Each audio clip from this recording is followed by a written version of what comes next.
جی السلام علیکم، غلام مرتضیٰ ظفر کینیڈا سے نائن برادرز ٹی وی کے لیے۔ تو آج پھر بات کرتے ہیں اس واقعہ کے بارے میں جو سیالکوٹ میں ہوا، جہاں ایک سری لنکن شہری کو جو ہے نا وہ بڑی بے دردی سے قتل کیا گیا، اور اس پہ الزام لگایا گیا کہ اس نے جو ہے نا وہ ہتک کی ہے، وہ قرآنی آیات کی یا رسول پاک صلی اللہ علیہ وسلم کے نام کی، اور اس کو اس کی بنیاد پہ، ایک الزام کی بنیاد پہ جو ہجوم ہے انہوں نے پکڑ کر اس کو زدوکوب کیا، مارا، اور پھر اس کے بعد اس کی جسم کو گھسیٹتے رہے اور پھر اس کو آگ لگا دی۔ جیسا کہ اس سے پہلے بھی ایک دو پروگراموں میں ہم نے بتایا ہے کہ یہ کس طرف ہمارا معاشرہ جا رہا ہے، کس طرف ہم لوگ جو ہے نا وہ جا رہے ہیں، اور کیا جس رسول کے نام پر یہ سارا کچھ ہو رہا ہے اس رسول نے کوئی ایسی تعلیم دی ہے؟ کیا جو رسول پاک صلی اللہ علیہ وسلم کی زندگی میں یا صحابہ کی زندگی میں، خلفائے راشدین کی زندگی میں کبھی کوئی ایسا واقعہ ہوا؟ کیا اس وقت کوئی ایسے واقعات نہیں ہوتے تھے؟ کیا انہوں نے کسی کو مارا؟ اب بات پھر وہی آ جاتی ہے کہ اگر کسی نے توہین کی ہے تو کیا یہ عوام کا کام ہے، لوگوں کا کام ہے کہ وہ جو ہے نا وہ خود قانون کو ہاتھ میں لے کر اس کو سزائیں دینا شروع کر دیں؟ یہ تو بہت بڑا ظلم اور ستم ظریفی ہے۔ اب بات یہ ہے کہ اس نے کیا کیا ہوگا؟ کیا ایک اشتہار پھاڑنا جو ہے نا وہ اس زمرے میں آ جاتا ہے کہ اس نے جو ہے نا وہ حد تک رسول کی ہے، یا حد تک مذہب کی ہے، یا توہین مذہب کی ہے؟ یہ کون سی بات ہے؟ یعنی آپ دیکھیں کہ آج تک یہ جو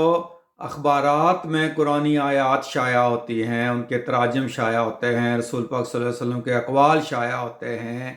اور بہت سی مقدس جو ہے نا وہ تحریرات جو ہے نا وہ اخبارات میں چھپتی ہیں، تو ان اخباروں کے ساتھ کیا ہوتا ہے؟ کیا ان میں پکوڑے نہیں بیچے جاتے؟ کیا وہ سڑکوں پہ اس طرح جو ہے نا وہ گٹروں میں نہیں جو ہے نا وہ پھینکی ہوئی ہوتی؟ تو کیا ہے، یہ حد تک ہو گئی ہے۔ عقل کو ہاتھ جو ہے نا وہ مارنا چاہیے، اور اس قوم کے عقل پہ پردے پڑ گئے ہیں۔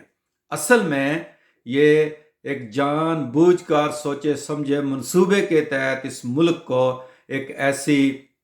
جو ہے نا وہ دہشت گردی کی طرف جو ہے نا وہ دھکیلا جا رہا ہے کہ جس میں ایک دہشت کی فضا قائم ہو جائے، اور وہ ملا جو چاہتا ہے وہ کرتا پھرے، اور جو اس کے من میں آئے وہ کرے۔ اب دیکھیں کہ جیسے کہ پہلے بھی کہا تھا ہم نے کہ اب یہ ایسی کوٹ کرلی ان کے حکومت کے منہ میں آ گئی ہے کہ اب نہ اس کو تھوک سکتے ہیں اور نہ اس کو نگل سکتے ہیں۔ اب جب انہوں نے ان پیشہ ور قاتلوں کو جو ہے نا وہ جیلوں سے رہا کیا، ان کے ساتھ معاہدے کیے ہیں، تو اس کے بعد یہ تو ہونا ہی تھا، اور یہ تو ہوتا رہے گا۔ آج دن تک کیا کسی حکومت نے کوئی ایسا ایکشن لیا کہ جس میں ایسے لوگوں کو جنہوں نے قانون ہاتھ میں لیا ہو ان کو کوئی عبرت کا نشان بنایا جائے؟ اب بات یہ ہے کہ کہتے ہیں جی کہ ثبوت نہیں ملے۔ اس سے بڑا کیا ثبوت ہے؟ سوشل میڈیا پہ دیکھیں، وہ لوگ نعرے لگا رہے ہیں، ان کی شکلیں پہچانی جا رہی ہیں، وہ وہاں کے لوکل باشندے تھے، بلکہ اسی فیکٹری کے وہ کارکن تھے جنہوں نے یہ کام کیا ہے، جو اسی فیکٹری میں کام کرنے والے تھے۔ اصل میں ستم ظریفی یہ ہے کہ ان لوگوں سے برداشت نہیں ہوتا کہ کوئی غیر ملکی آ کر وہاں جو ہے نا وہ مینیجر لگ جائے، اور کوئی غیر ملکی ان کے اوپر جو ہے نا وہ حکم چلائے۔ جو اندر کی بات یہی ہوئی ہوگی کہ وہ مینیجر کسی کو برداشت نہیں ہوتا ہوا ہوگا، کوئی ملازم جو ہے نا اس سے مراد مانگتے ہوئے ہوں گے۔ میں نے دیکھے ہیں ایسے، ہم نے بھی کام کیے ہیں وہاں جو ہے نا جب کسی جگہ پہ کسی ڈیم کے بننے کے دوران، کسی اور بڑے میگا پروجیکٹ کے دوران، جب کوئی باہر کے انجینئر آ جائیں، جب کوئی باہر کے لوگ آ جائیں، تو وہ تو بڑے اصول کے کام کرتے ہیں، لیکن جب ان لوگوں کی مراد پوری نہ کی جائیں، ان کو بھرتی نہ کیا جائے، یا کسی کو اس کے جو ہے نا وہ ڈسپلنری ایکشن کے تحت نوکری سے برخاست کر دیا جائے، تو یہ ہتھیار ان لوگوں کے ہاتھ میں آ گیا ہے کہ یہ اس کے اوپر فوراً جو ہے نا یہ الزام لگا دیتے ہیں کہ جو ہے نا ہم توہین رسول کا یا توہین مذہب کا جو ہے نا وہ تم پہ الزام لگا دیں گے، اور پھر اس کے بعد یہ ایسے ہی کرتے ہیں۔ ہم لوگ ان واقعات سے گزرے ہیں، میرے پہ ذاتی طور پہ بھی ایسے ہوا کہ مجھے بھی اس وقت وہ 95C جو ضیاء الحق صاحب کے دور کا وہ ایک جو ہے نا وہ نام نہاد قسم کا جو قانون تھا کہ جس میں آپ کسی کو جو ہے نا وہ یہی کہ اس نے قرآن مجید کی بے حرمتی کی ہے، اور خاص کر جو احمدیوں کے خلاف جو ہے نا وہ قانون بنائے گئے تھے، اس میں کافی دھمکیاں اس وقت جو ہے نا وہ ملتی تھی، اور ایک بڑے صاحب جو ہے نا وہ اقتدار وہاں جو چکوال کے تھے، جو کہ ضلع کے ڈپٹی کمشنر تھے، ان کی طرف سے دھمکیاں آتی تھی۔ تو جب اس طرح کے جو انصاف کرنے والے لوگ ہیں وہ جب خود جو ہے نا وہ اس طرح کے کام کرنا شروع کر دیں گے، اور جب پولیس اپنی آنکھیں بند کر لے گی اور پولیس جو ہے نا وہ ایسے موب میں جاتے ہوئے ڈرے گی، اور کیونکہ ان کو پتہ ہے کہ جو ہم سے پہلے بیچارے مارے گئے ہیں ان کا کیا ہوا ہے، کیا کسی نے کچھ ان لوگوں کو پکڑا، کسی نے سزا دی، تو اب پولیس کیوں جائے گی، کیوں اپنے آپ کو خطرے میں ڈالے گی؟ وہ جن لوگوں کو، جن پولیس والوں کو ان درندوں نے وہ یہ جو پچھلی تحریک چلی جو دھرنے کے لیے نکلے تھے اس میں شہید کیا، کیا ان کو کسی نے پوچھا؟ اگر ان کو پوچھتے تو آج یہ واقعہ نہ ہوتا جو سیالکوٹ میں ہوا ہے، مگر کسی نے نہیں پوچھا، کسی نے جو ہے نا اب وہ پولیس والے وہاں تماشائی بنے رہے ہیں، وہ پولیس والے کہتے ہیں کہ ہم کیا کرتے، ہم اپنی جانوں سے جاتے۔ تو یہ تو قانون نافذ کرنے والے اداروں کا حال ہے۔ اب قانون نافذ کرنے والے اداروں کے پیچھے کون کھڑا ہوتا ہے؟ حکومت۔ کیا حکومت نے کچھ کیا؟ کیا ان لوگوں کو جنہوں نے اس سے پہلے پولیس والوں کو جو ہے نا وہ اس طرح شہید کیا، ان کو کسی نے پوچھا؟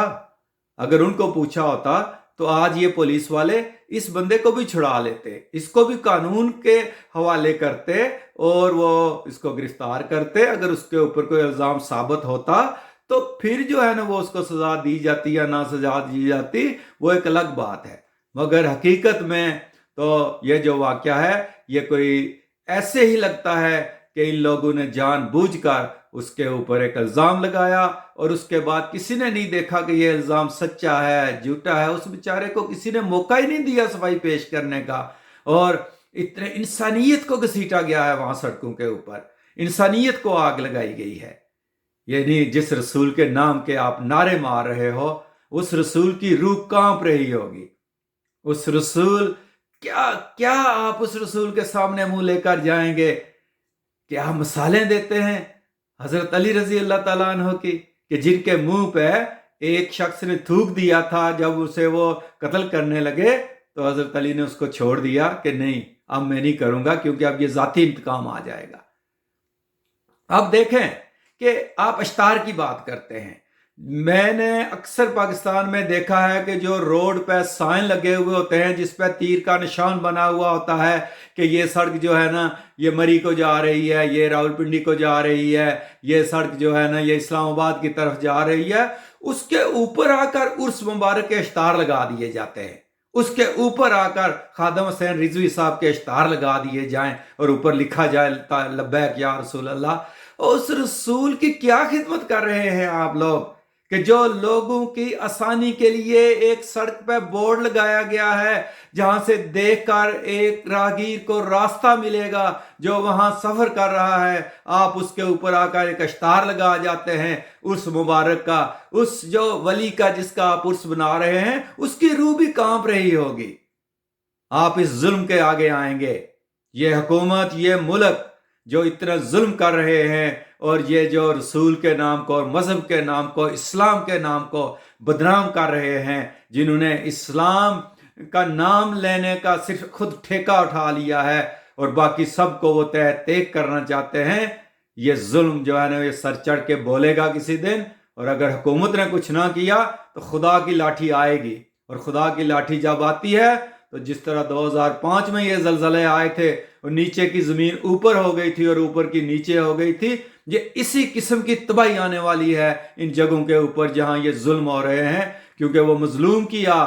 وہ آسمان تک پہنچتی ہے، اور خدا کے اور اس کے درمیان جو ہے نا وہ کوئی اور جو ہے نا وہ رکاوٹ نہیں ہوتی۔ تو یہ جو ظلم ہوا ہے، یہ جن لوگوں نے کیا ہے، ان کو عبرت کا نشان بنانا چاہیے۔ اللہ کرے کہ یہ قوم جو ہے نا یہ عقل کے ناخن لے، اور یہ حکومت جو ہے نا ان لوگوں کو عبرت کا نشان بنائے۔